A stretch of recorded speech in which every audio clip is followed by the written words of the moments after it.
آپ کو علم نفسیات کیوں سیکھنا چاہیے، یہ بڑی اہم بات ہے. اور علم نفسیات حالانکہ یہ بہت ہی بہترین ٹاپک ہے، ہر ایک کو پسند ہے، ہر ایک آدمی چاہتا ہے کہ وہ اس کو سیکھے اور اس کا استعمال سیکھے اور لوگوں کی خدمت کرے، نہیں تو کم از کم خود کو تو اس سے بیماری سے بچائے، تاکہ وہ کم از کم خود کو تو بیماری سے بچائے. تو علم نفسیات یاد رکھیں، علم نفسیات سیکھنے سے آپ اپنی صلاحیتوں کا اندازہ لگا سکتے ہیں. جب آپ اپنی موجود جسم کے اندر کوالٹیز کا اندازہ لگا لیں گے تو آپ کو نقصان کم اور فائدہ زیادہ ہوگا.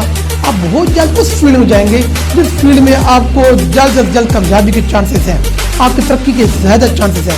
علم ہی کی بدولت، یعنی اس علم نفسیات ہی کی بدولت آپ اچھے دوست بنا سکتے ہیں، آپ اپنے رشتوں کو نبھا سکتے ہیں، اور اسی بدولت آپ کسی اعلیٰ جگہ اپنی بہترین شخصیت کا اظہار کر سکتے ہیں. بعض لوگ بولنے میں پریشان رہتے ہیں، ان کے اندر کانفیڈینس نہیں ہوتا، بات کر سکتے نہیں ہیں، وہ پریشان ہو جاتے ہیں، ان کو خوف کی بیماری لائق ہو جاتی ہے، ان کی ٹانگیں کانپتی ہیں، تقریر نہیں کر سکتے بات کرنے کے لیے. جب وہ سامنے آئے تو ان کے چہرے کا رنگ بدل جاتا ہے.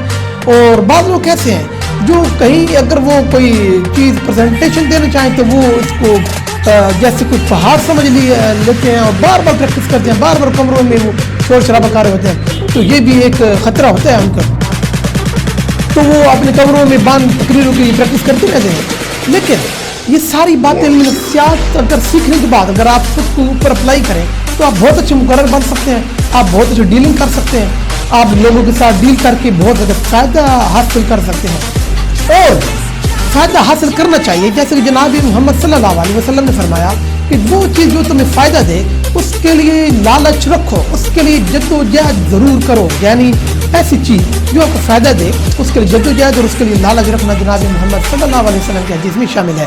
تو یہ ساری باتیں ہیں.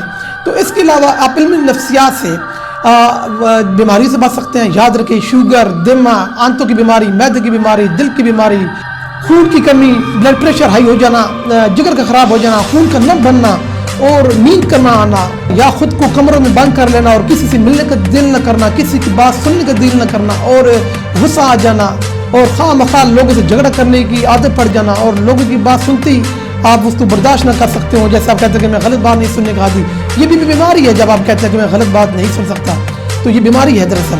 تو اصل میں یہ ساری باتیں آپ علم نفسیات اگر آپ جانتے ہوں گے آپ کم از کم اس سے اپنا آپ کو فائدہ دے سکتے ہیں. اور دوسری بات سب سے اچھی نیکی یہ ہونی چاہیے آپ اس علم کو سیکھیں، اور ہو سکتا ہے کہ آپ کا دماغ بہت زیادہ تیز ہو، ہم سے بھی زیادہ تیز ہو، آپ ہم سے بھی زیادہ بہتر سیکھ سکیں اور اس کو لوگوں کے آگے پیش کر سکیں، اپنا چینل بنا سکیں، کیونکہ یہ نیکی ہے، صدقہ جاری ہے، لوگوں کی خدمت کر سکتے ہیں، لوگوں کو بیماری سے بچا سکتے ہیں.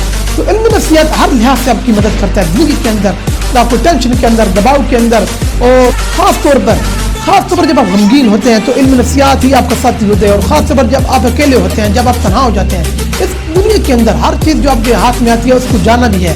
جب آپ یہ چیز آپ کے ہاتھ سے چلی جاتی ہے تو آپ کے اندر تشویش لائق ہوتی ہے، آپ غصے میں آ جاتے ہیں، آپ پریشان ہو جاتے ہیں، آپ غمگین ہو جاتے ہیں. ایسے عالم میں علم نفسیات ہی آپ کا اچھا دوست ہے، یہ علم ہی آپ کا اچھا دوست ہے. اس کو سیکھنا آپ کے لیے انتہائی ضروری ہے. آپ کسی بھی ٹاپک میں آپ اسٹڈی کر رہے ہیں وہ آپ کو یہ علم نفسیات نہیں روکتا، یہ اس کو الگ آپ ٹائم دیں، مسلسل دیں اور سیکھیں تاکہ آپ اس سے لوگوں کی بھلائی کر سکیں.